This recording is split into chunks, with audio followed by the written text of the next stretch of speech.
Assalamualaikum warahmatullahi wabarakatuh. Alhamdulillahi rabbil alamin, wa bihi nasta'in wa ala umuri dunya waddin, wassalatu wassalamu ala nabiyyina Muhammadin wa ala alihi wa sahbihi ajma'in, amma ba'du. Allahumma allimna ma yanfa'una wa zidna ilman. Yang saya hormati pengurus DKM Masjid JGC Jamaah Salat Maghrib yang dirahmati oleh Allah Subhanahu wa Ta'ala.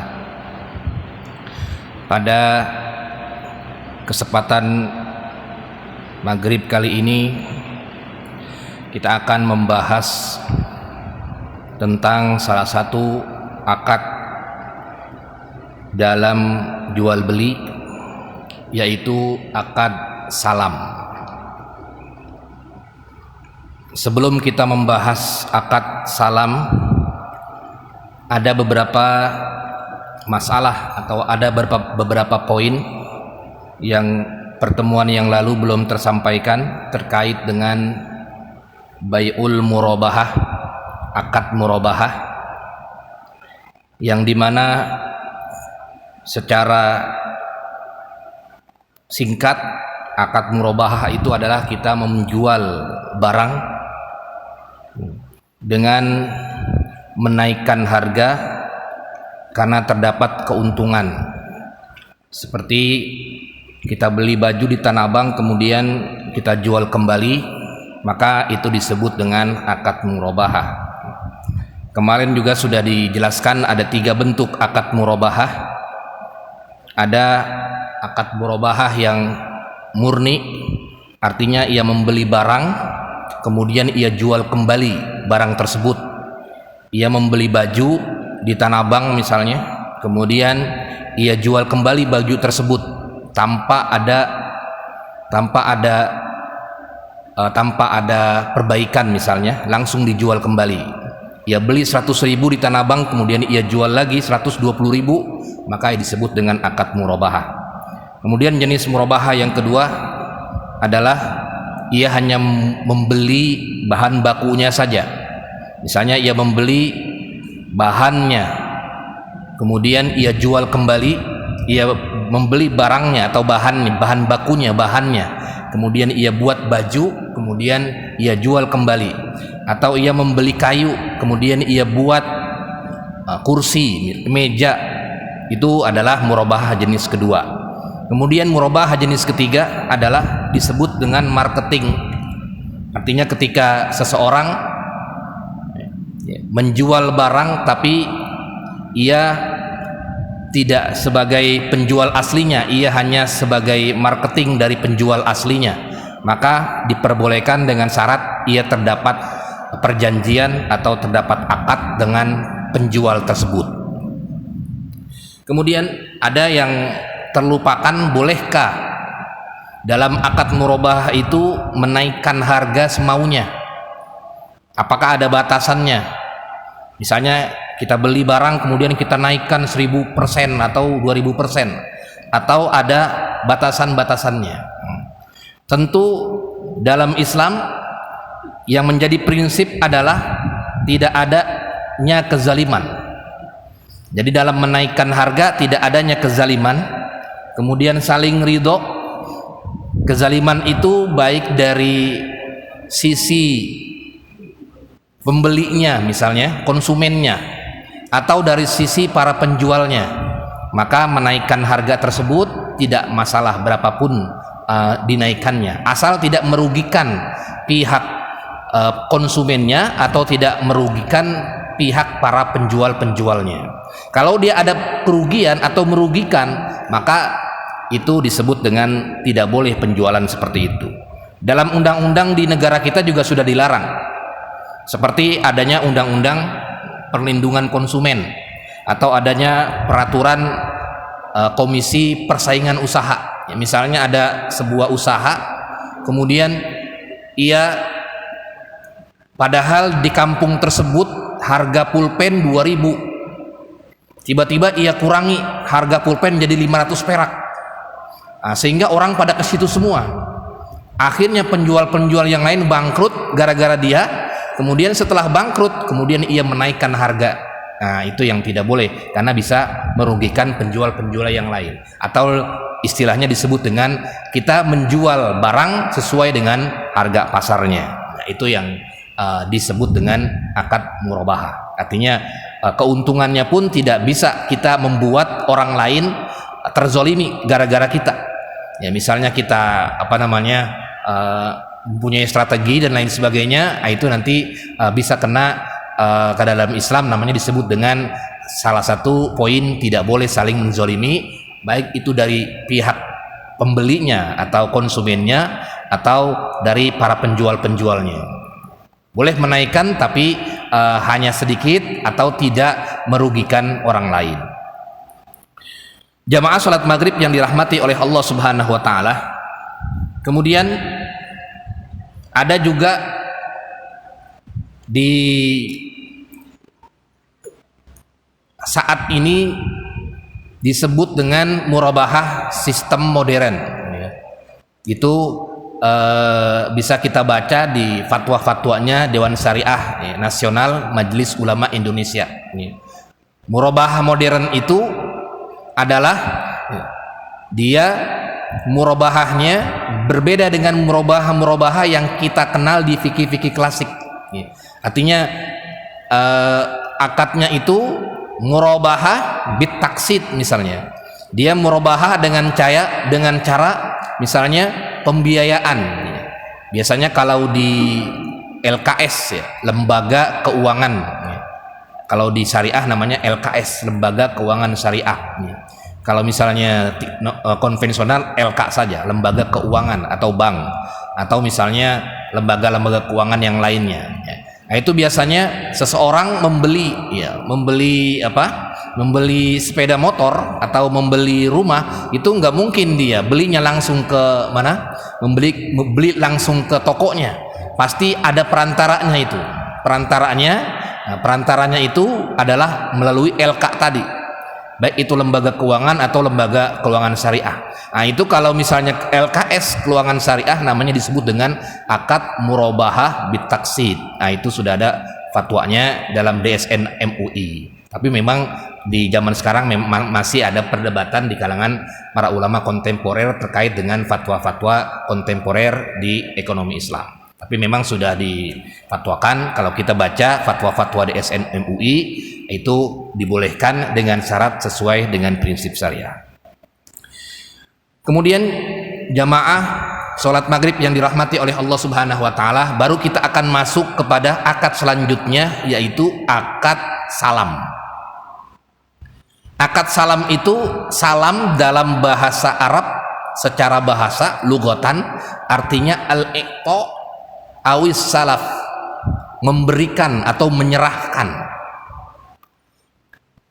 Kalau dalam bahasa kita disebut dengan akad memesan atau order, dalam bahasa order itu disebut dengan akad salam. Kemudian secara istilah akad salam itu adalah ia menyerahkan pembayaran atau menyerahkan harganya atau pembayarannya di muka, kemudian barangnya diserahkan kemudian. Kalau jual beli kan tidak seperti itu. Kalau jual beli normal, misalnya kita pengen membeli cabai di pasar, saya beli cabai di pasar sekilo, nih uangnya 100.000, ini cabainya 1 kilo.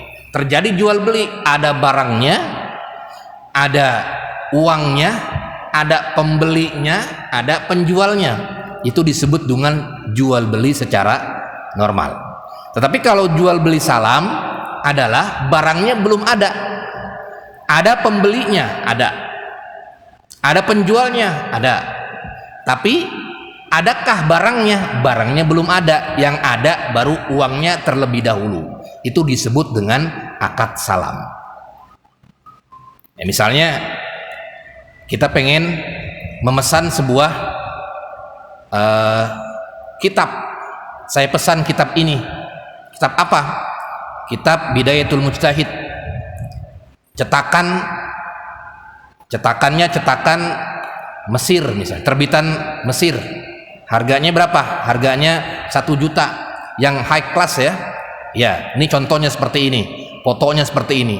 Nah, kemudian ia serahkan uang 1 juta tersebut, barangnya nanti saya akan kirim, kata penjualnya, 3 hari kemudian. Barangnya saya akan kirim 4 hari kemudian. Itu disebut dengan akad salam. Jadi akad salam itu berbeda dengan akad jual beli normal yang lainnya. Kalau normal yang lainnya ada barang, ada harga, kemudian ada pembelinya, ada penjualnya, ada akadnya. Akadnya itu adalah berapa harganya kira-kira. Akad itu ucapan-ucapan antara pembeli dan penjual, kesepakatan. Tapi kalau akad salam, dia ada barang. Barangnya ada nggak? Tidak ada barangnya. Yang ada adalah ada pembelinya, ada penjualnya, kemudian juga ada yang namanya spesifikasinya, atau ada yang namanya istilahnya uangnya, berapa harganya, ada uangnya, tapi belum ada barangnya. Itu disebut dengan akad salam. Jadi akad salam itu mudahnya barangnya belum ada, tapi uangnya sudah ada. Langsung kita beli. Saya pesan ini ya, saya pesan ini, nanti 3 hari kemudian datang. Atau tergantung kesepakatannya, akadnya seminggu lagi datang, atau 15 hari lagi datang. Nah, itu disebut dengan akad salam. Akad salam itu ajma'u, para ulama berijma' dibolehkan. Ajma'u ala jawazihi, dibolehkan akad salam itu berdasarkan hadis Nabi Muhammad SAW riwayat Bukhari Muslim dari Ibnu Abbas, bahwasanya Rasulullah SAW bersabda, man aslafa fal yuslib fi kailin ma'lumin wa waznin ma'lumin ila ajalin ma'lumin. Dari Ibnu Abbas bahwasanya Rasulullah SAW bersabda, barang siapa yang ingin memesan barang, maka pesanlah, tapi dengan syarat fi kailin ma'lumin, jelas timbangannya berapa, wa waznin ma'lumin, ukurannya berapa, timbangannya berapa, kemudian harganya berapa, kapan barang tersebut tiba. Hadis riwayat Bukhari dan Muslim. Jadi intinya akad salam itu atau akad pesanan itu diperbolehkan berdasarkan syarat-syarat tertentu, tidak masalah. Ada beberapa rukun salam. Rukun yang pertama adalah ada pembelinya. Ada pembelinya atau disebut dengan muslam. Ada pembelinya. Saya mau beli barang kamu, atau saya mau beli kitab kamu. Nah, itu ada orangnya. Kemudian juga ada penjualnya. Ada penjualnya. Kemudian juga ada sigotnya atau ada akadnya. Kemudian juga ada disebut dengan ra'sul malnya, ada barangnya. Itu salah satu unsur-unsurnya. Ada barang, ada apa? Ada ra'sul malnya, ada uangnya maksudnya. Ra'sul mal itu uangnya. Nah, kemudian itu di majlis. Kalau di luar majlis dia harus ada nanti barangnya ketika sesuai dengan kesepakatan. Misalnya kalau disepakati di akadnya, nanti barangnya datangnya kapan? Datangnya 5 hari lagi. Nah, barang tersebut harus datang sesuai dengan speknya atau sesuai dengan keinginan daripada pembelinya atau sesuai dengan akadnya. Itu disebut dengan akad salam. Jadi poin pentingnya akad salam adalah yang penting ia tahu jenis barangnya, walaupun barangnya tidak ada, untuk menghindari salah satu hal yang tidak diperbolehkan dalam jual beli, yaitu penipuan. Jadi tahu dia barangnya apa yang mau dibeli. Saya ingin membeli komputer, berarti orang tersebut harus tahu komputernya, harus tahu spek komputernya, jadi nggak bisa ditipu dia. Jadi kalau orang yang kalau dalam akad pesanan itu harus orang pembelinya harus tahu, ini adalah saya mau beli komputer atau mau beli handphone misalnya, jenisnya handphone, kemudian sifatnya juga dia harus tahu, apa mereknya, Samsung, atau mereknya apa, Oppo misalnya, atau mereknya apa, Nokia misalnya, atau apapun misalnya, jenisnya, mereknya, kemudian speknya, RAM-nya dan lain sebagainya, itu harus tahu semua agar pembelinya tidak terjadi penipuan, tidak terjadi namanya penipuan, tidak terjadi kesalahpahaman atau penipuan. Karena kalau jual beli normal, ya itu kalau sudah akad, nih barangnya, ya udah nih barangnya, sudah dilihat ya barangnya, oke, jadilah itu namanya jual beli. Tapi kalau akad salam kan barangnya belum ada di tempat majelis tersebut, maka syarat sahnya salam sesuai dengan hadis Nabi Muhammad SAW harus diketahui atau harus sesuai spek-spek tersebut, harus sesuai dengan ketentuan-ketentuan tersebut. Misalnya kita pengen beli secara online ke perusahaan online, misalnya saya pengen beli apa misalnya, beli komputer, tinggal klik aja, harganya kelihatan ini 4 juta, dan harus dicantumkan oleh penjualnya tersebut di situsnya tersebut. Oh, ini komputernya jenisnya ini, laptopnya jenisnya ini, Asus, RAM-nya 2 GB dan lain sebagainya, itu jelas. Nah, ketika dia klik kemudian ia bayar transfer, nah kemudian nanti datanglah misalnya seminggu kemudian, yang datang yang tersebut barangnya harus sesuai dengan spek yang ia klik atau yang ia inginkan. Tidak boleh berbeda. Kalau berbeda berarti harus dikembalikan lagi atau klaim bahwasanya tidak sesuai dengan barang yang diinginkan. Itu namanya disebut dengan akad salam.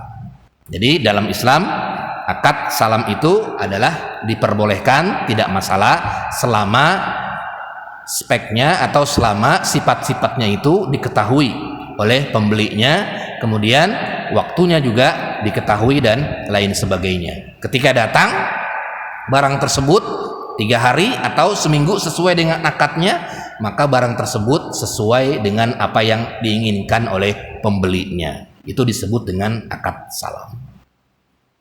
Itu disebut dengan akad salam. Di sini ada diskusi tafadhol sebelum kita lanjut ke akad salam modern. Nanti di fikih modern ada disebut dengan akad salam paralel, ya. Akan disebut dengan akad salam paralel. Jadi di zaman Rasulullah SAW, ya, banyak sekali para sahabat, bahkan Rasulullah SAW memesan sebuah barang. Rasulullah pernah memesan baju jirah, begitu. Kemudian dibayarkan, kemudian nanti barangnya datang di kemudian hari. Itu pernah dilakukan oleh Rasulullah SAW. Jadi intinya ajma'u, para ulama berijma ala jawazihi, bolehnya akad salam fi kulli ma yukalu aw yuzan, di setiap sifatnya diketahui, timbangannya diketahui, ukurannya diketahui, dan jenis-jenisnya diketahui oleh pembelinya agar tidak terjadi yang namanya penipuan dan lain sebagainya.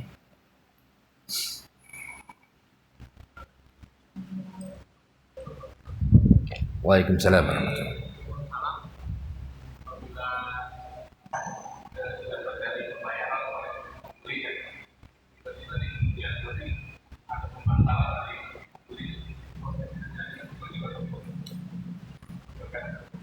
Ya,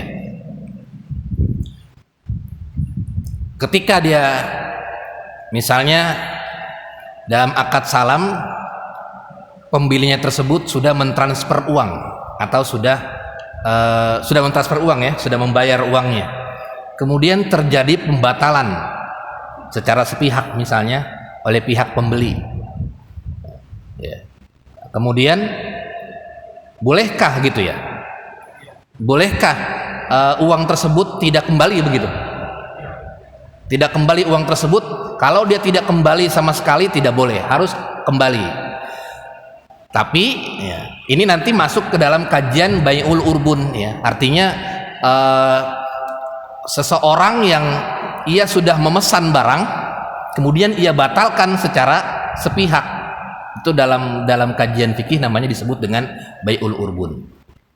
Nah, itu kalau dia misalnya membatalkan secara sepihak, maka kalau dia tidak bisa, dia nanti makanya ada disebut dengan akadnya, akad disebut dengan di akad tersebut. Misalnya transfer nih, kalau di online nggak bisa dibatalkan itu kan, kalau di online ya, karena uang tersebut sudah masuk.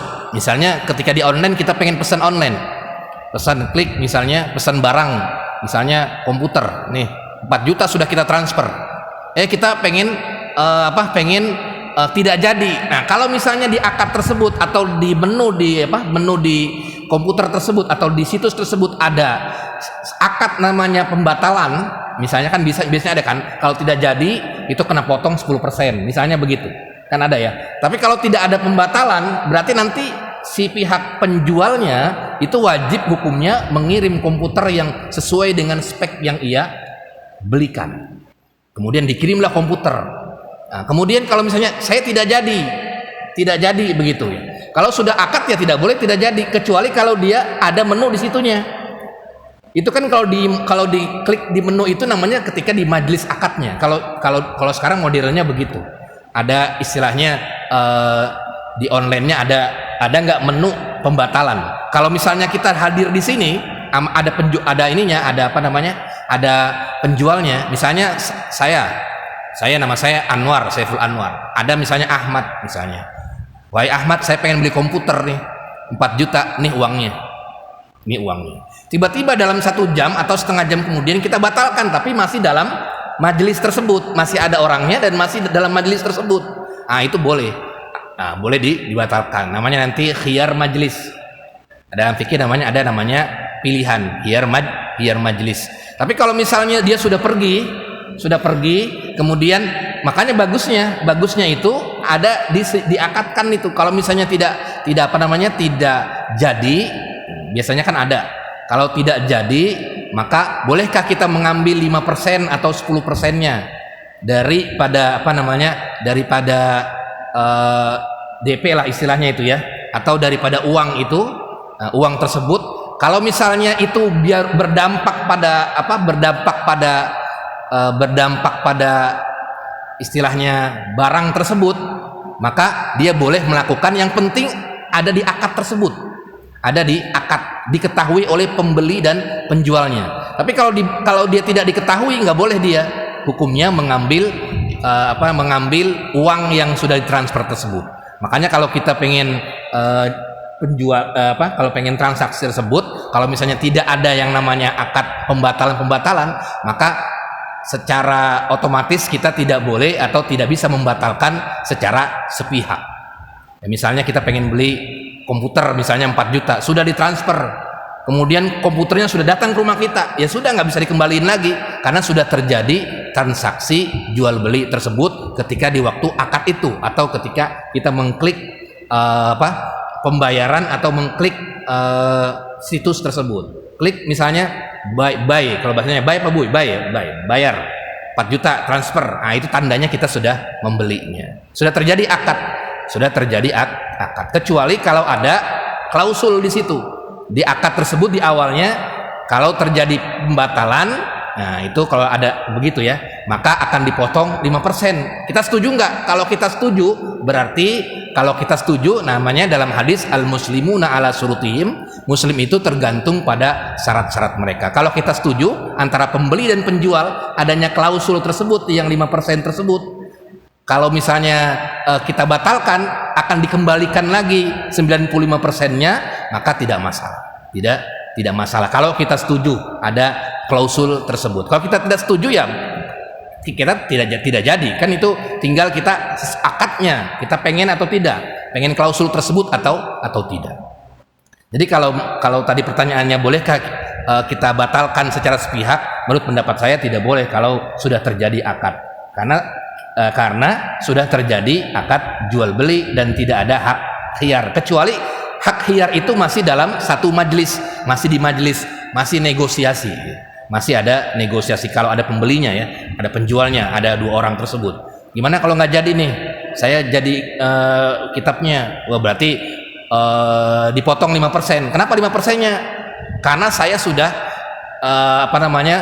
kitab ini sudah saya bawa dari jauh, misalnya dari mana, dari Surabaya ke Jakarta, butuh ongkos dan lain sebagainya, itu bisa merugikan saya, maka potong 5%. Nah, itu bisa seperti itu. Atau misalnya nggak bisa dipotong nih, nggak ada namanya nggak ada hak namanya pembatalan. Kok begitu? Karena saya sudah beli. Ketika Anda transfer, misalnya pembelinya, ini saya transfer 4 juta beli komputer atau beli buku yang berjilid-jilid. Kemudian uang tersebut langsung dibelikan buku tersebut, ya nggak bisa, itu berarti dikembalikan. Orang sudah dibeli bukunya, tandanya sudah terjadi kesepakatan tam, sudah sempurna kesepakatannya. Kalau pengen tadi gaya tadi, pengen adanya apa namanya pengembalian, itu harus ada di majelis akadnya. Jadi pas di awal itu, kalau misalnya ada pembelinya atau penjualnya, tinggal negosiasi. Gimana kalau misalnya nggak jadi? Oh nggak jadi, nggak bisa, uangnya nggak bisa dikembalikan. Begitu, tinggal begitu. Oh, gimana kalau saya nggak jadi? Oh nggak apa-apa nggak jadi, tapi potong 5% ya, karena saya sudah banyak kok stoknya di tempat saya. Jadi kalau nggak jadi pun nggak masalah, tapi potong 5%. Kenapa? Karena biaya angkut dari Surabaya ke Jakarta itu lumayan gede juga, begitu. Sehingga butuh ongkos istilahnya bawa kitab Anda yang sudah beli tersebut, sehingga merugikan pihak saya sebagai penjual, gitu. Wallahu alam bishawab. Ada lagi, tafadhol, silakan.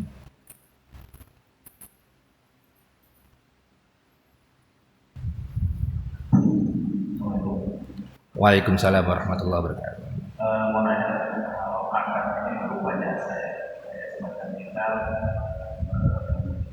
jasa dengan ART. Apa ART? Pembantu.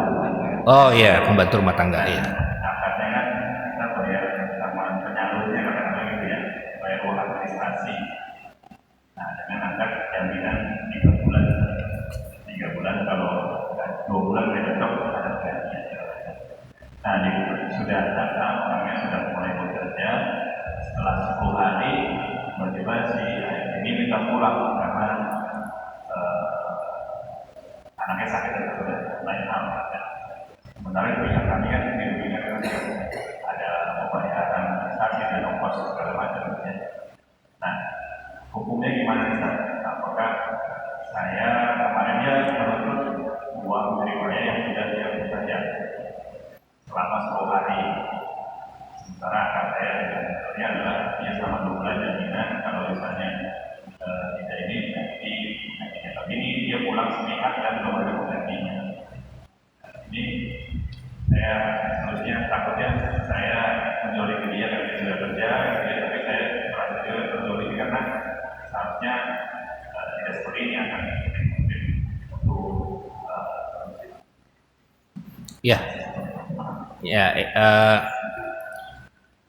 berarti kan ART-nya tersebut tidak berhubungan secara langsung dengan yang punya rumah ya. Artinya pembayaran dan lain sebagainya diserahkan kepada penyalur. Ya, gitu ya.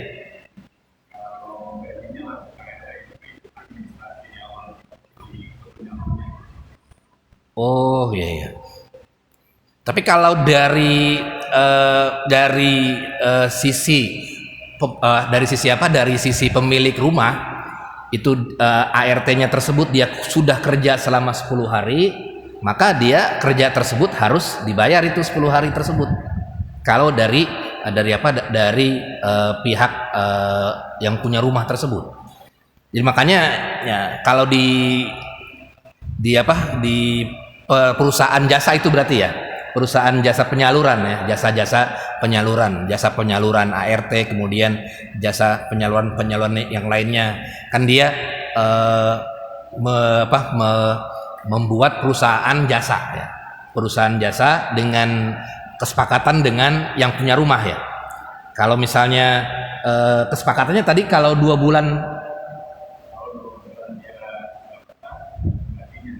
kalau 2 bulan tidak betah nggak dibayar gitu administrasinya.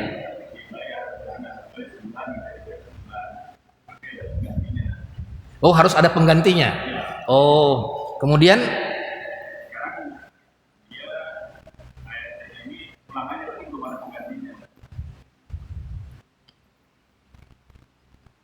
makanya sebenarnya ijarah itu kan ada sistemnya, sistem harian, ada sistem bulanan memang ya. kalau istilahnya dari sisi ART dia tersebut memang dia berhak 10 hari tersebut dia nggak betah misalnya, kemudian ia pulang lagi ke rumah pulang lagi ke mana, ke kampung halamannya, saya nggak betah. Biasanya mungkin karena konflik dalam rumah tersebut, atau mungkin karena pihak luar dan lain sebagainya, akhirnya ia putus kontrak, artinya tidak mau lagi begitu, tidak mau bekerja di rumah di rumah tersebut begitu. Memang di awal memang harus dijelaskan, memang itulah pentingnya akad ijarah. Nanti di depan kita akan jelaskan akad ijarah. Akad ijarah itu memang ada bentuknya harian, ada bentuknya bulanan dan lain sebagainya. Nanti ada kalau dia bentuknya bulanan, kemudian ia tidak sesuai dengan tidak sesuai dengan bulanannya tersebut. Misalnya harusnya 30 hari dia digaji 3 juta. Kemudian ia 15 hari, kemudian ia sudah keluar. Itu harus dicatat di klausul atau di akad tersebut, bagaimana cara penggajiannya, bagaimana cara pembayarannya, karena dia pun bagaimanapun juga dia sudah bekerja selama 15 hari. Makanya kalau menurut saya, kalau misalnya saya misalnya punya usaha, kemudian kalau memang sistemnya bulanan, itu dijelaskan setiap gaji kamu sebulan adalah 3 juta misalnya. Kemudian dengan ini misalnya, dengan tunjangan ini. Nah, kalau misalnya 15 hari kemudian ia berhenti, berarti yang digaji adalah harian tersebut, kan ada sekali datang berapa atau seharinya itu berapa. Misalnya kalau misalnya 3 juta sehari 100.000, berarti dibayarlah 1.500.000. Yang 1.500.000-nya tidak perlu dibayar, kan dia tidak bekerja. Nah, itulah kalau dalam akad ijarah, makanya ada akad harian, kemudian ada akad bulanan dan lain sebagainya. Untuk menghindari tadi, kalau misalnya akad bulanan ia berhenti kerja 15 hari, maka tetap dia 15 harinya harus dapat uang lelah tersebut, tapi selama 15 hari kerja, kecuali di sepakatan awal itu ada klausul-klausul lain misalnya. Karena klausul-klausul lain kayak tadi misalnya dia harus 1 bulan bekerja. Kalau misalnya tidak 1 bulan bekerja, maka dia tidak digaji. Nah, itu kan pasti kan kedua belah pihak pasti dalam akad itu harus ada saling ridho. Kita ridho nggak akad seperti itu? Misalnya 1 bulan, belum 1 bulan dia sudah keluar, maka dia tidak digaji. Berarti kan disebut dengan ada salah satu pihak yang dizolimi dan lain sebagainya. Maka dalam sebuah akad memang harus antarodin, harus saling ridho antara satu pihak dengan pihak yang lain. Kalau kasus ini tadi, nah ini antara pemilik rumah tangga atau pemilik rumah dengan perusahaan jasa, ya, dengan perusahaan jasa, ya, perusahaan jasa tersebut. Wallahu alam juga.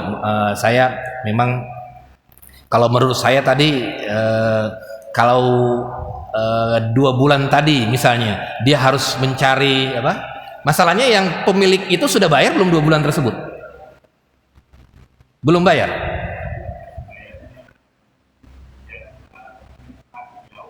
Oh, jasa administrasinya di awal, ya. Jasa administrasi di awal. Itu yang memang perlu ini juga. Jasa administrasi itu masuknya ke mana begitu ya? Jasa administrasi itu masuknya kemana ininya? Akadnya masuk kemana kalau istilah disebut dengan jasa administrasinya begitu ya. Tapi menurut saya itu tadi, kalau saya sebagai pemilik rumah, kalaupun pihak pembantu ART tersebut sudah bekerja selama 15 hari, menurut saya dia harus dibayar walaupun dengan 15 hari tersebut, karena saya pernah baca sebuah hadis terkait dengan pekerjaan. Jangan sampai ia sudah bekerja, keringatnya sampai kering tapi belum dibayar.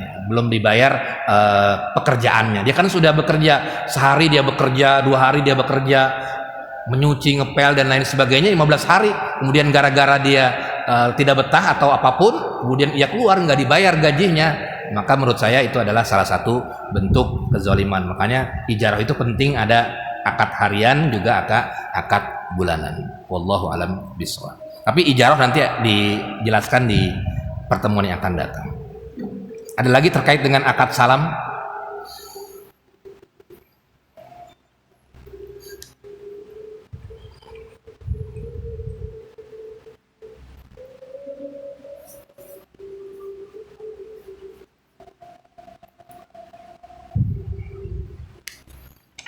Kemudian tema yang selanjutnya adalah apakah uang tersebut harus dibayar di majelis tersebut atau bisa tidak dibayar di majelis tersebut. Misalnya kita melakukan pemesanan, apakah boleh misalnya, apakah bisa disebut akad salam kalau uang tersebut dibayarnya nanti juga atau dibayar di muka, dibayar di muka. Nah, di sini para ulama berpendapat fa'ajaza malikun istiratu takhirul yaumain wassalasati wa ajaza takhiruhu bila sartin. Ada sebagian ulama yang membolehkan pembayaran daripada barang tersebut bisa ditunda 1 hari atau 2 hari saja kalau menurut pendapatnya Imam Malik.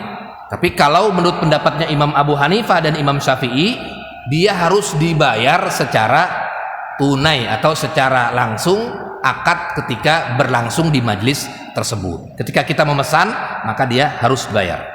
Kalau misalnya dia tidak bayar, itu namanya masuk kepada akad hutang nanti kalau dia belum terjadi pembayaran. Misalnya kita barangnya belum ada, kemudian uangnya belum ada, ya berarti belum ada terjadi jual beli, baru ada akad wa'ad saja, akad janji saja.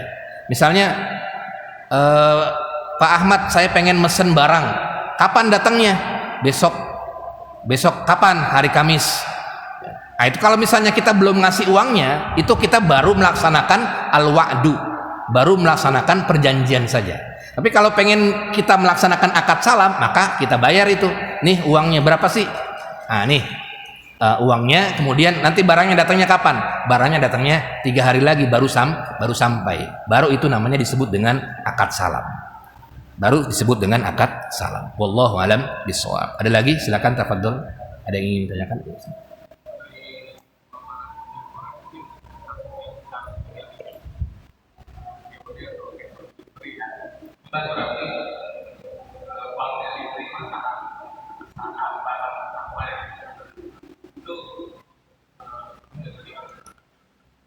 Ya, ini kalau di fikih klasik memang tidak ada.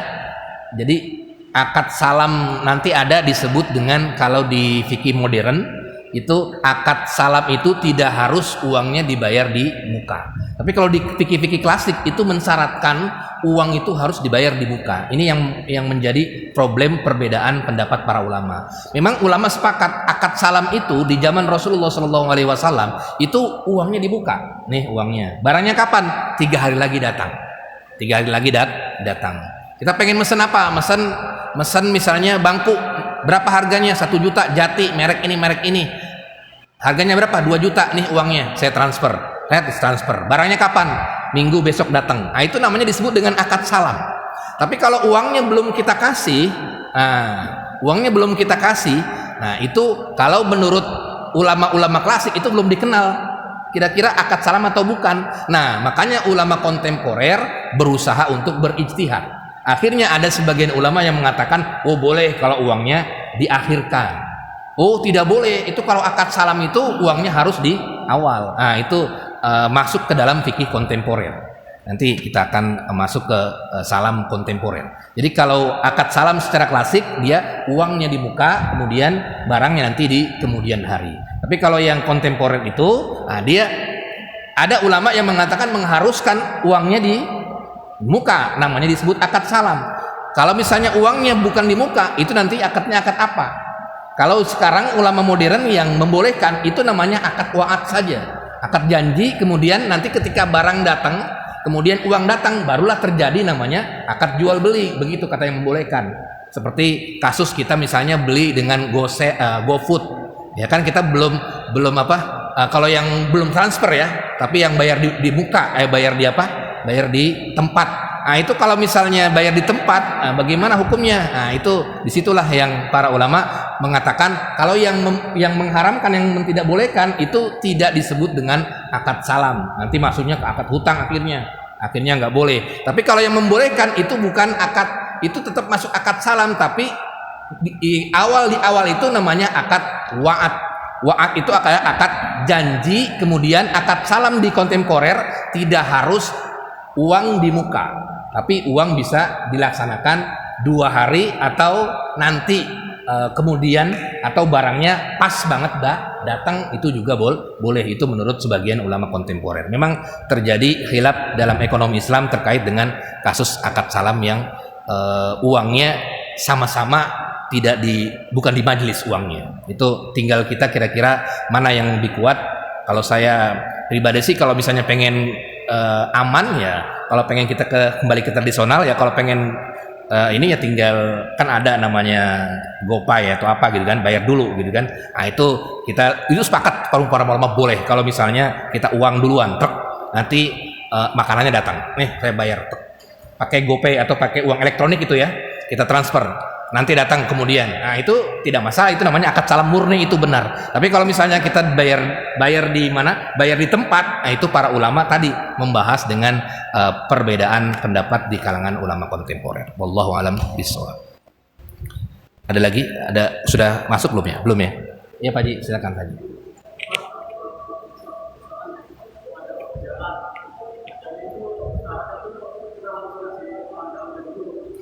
Uang apa? Jadi kan suatu perusahaan jasa itu kan biasanya kan pekerjaannya kan dari PT dari mana. Untuk dapat suatu pekerjaan dari suatu PT yang kita dapat itu kita harus kasih bayar dulu. Orang dalam kita kasih ibadah dia, kita kasih orang dalam supaya kita dapat pekerjaan tanpa proses tender gitu ya.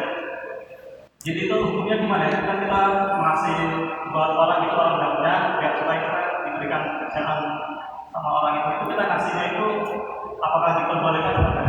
Kalau menurut saya tidak ya. Kalau menurut saya ya pribadi ya, tidak seperti itu, tidak diperbolehkan. Karena kalau misalnya perusahaan tersebut ingin profesional, itu dia tidak seperti itu memberikan tesnya dengan bayar-bayar. Akhirnya yang diuntungkan itu uangnya apa itu?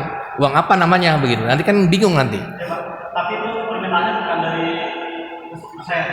pihak sana langsung, dari pihak misalnya PT-nya itu yang menawarkan kalau mau pekerjaan. Oh, ininya perantaranya ya? Iya, jadi yang kita bukan kita, dia yang minta kalau mau dapat pekerjaan ini minta fisiknya, tapi kita bukan nawarin, yang kita tuh yang memberi pekerjaan itu, bukan kita yang minta. Iya. Apa disebutnya gitu ya? Itu yang penting, itu kan dalam akad itu apa disebutnya? Kita ngasih uang itu apa? Apa akadnya gitu? Akad hadiah, kalau akad hadiah itu kita memberikan hadiah tanpa imbalan, tanpa cuma-cuma. Kalau kita memberikan sesuatu tapi kita ingin mendapatkan tersebut begitu kan, itu nanti bisa masuk ke dalam riswah nanti, artinya nyogok dan lain sebagainya. Artinya ini kita memberikan uang ini apa akadnya, itu kan dalam Islam itu seperti itu harusnya. Jadi harus ada akadnya ketika kita ingin memberikan uang kepada orang lain, itu apa kira-kira? Apakah akad salam, apakah akad ijarah, atau kalau kita pengen masuk ke perusahaan tersebut, apa akadnya?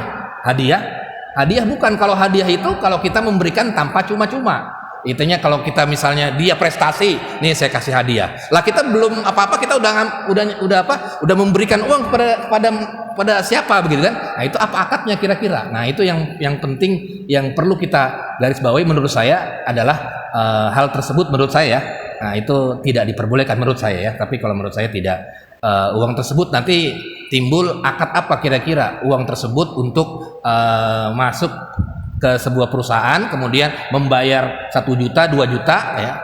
Kemudian baru ketika bayar segitu ia diterima di sebuah perusahaan. Nanti orang yang mendapatkan uang tersebut kira-kira apa kira-kira ini uangnya? Dia kerjanya apa begitu kan? Nah, itu yang menjadi poin pentingnya kalau menurut saya seperti itu. Wallahu a'lam bishawab. Kasih itu dia sebagai yang punya barangnya, misalnya dia kan memberikan solusi alternatif. Tadi kan yang bayarkan bukan dia dari biro itu dari LN-nya, tapi kan dia yang memberi paksa pekerjaan itu. Ibaratnya apa ya? Jadi yang memberi paksa pekerjaan itu ya, tapi nanti yang membayar pekerjaan itu bukan dia, yang membayar yang negara. Jadi dia ibaratnya yang memegang kekuasaan pekerjaan itu mau diberikan ke siapa? Oh iya. Jadi ini kasusnya bukan yang tadi ya, bukan kita mau masuk kerja, kemudian kalau pengen masuk ke sebuah pekerjaan kita harus bayar uang gitu, bukan itu? Masih ada hubungannya. Kalau yang tadi, kalau menurut saya yang tadi nih ya, kasus yang tadi, kalau kita kalau kita bayar sesuatu untuk mendapatkan sesuatu, itu menurut saya adalah sesuatu yang tidak diperbolehkan menurut saya. Karena akadnya apa nanti? Menurut saya pemberian uang tersebut itu akadnya apa? Pemberian uang tersebut kepada orang lain itu akadnya apa? Gitu. Jadi kita nggak ada kerja tapi kita berikan uang kepada orang lain, akadnya apa? Hadiah. Kalau pengen akad hadiah ya berarti sesuai dengan bahasan nanti hadiah. Gitu. Nggak ada apa-apa nih saya kasih hadiah karena Anda telah berprestasi di bidang ini, saya kasih hadiah. Tidak masalah kalau hadiah. Iya. Maksudnya kita memberi akad itu ada kita diberikan pekerjaan. Jadi akad itu ibaratnya jasanya dia tuh memberi pekerjaan ke kita, nah kita kasih dia ibarat. Oh, kasih dia imbalan karena dia memberikan. Pekerjaan kepada kita.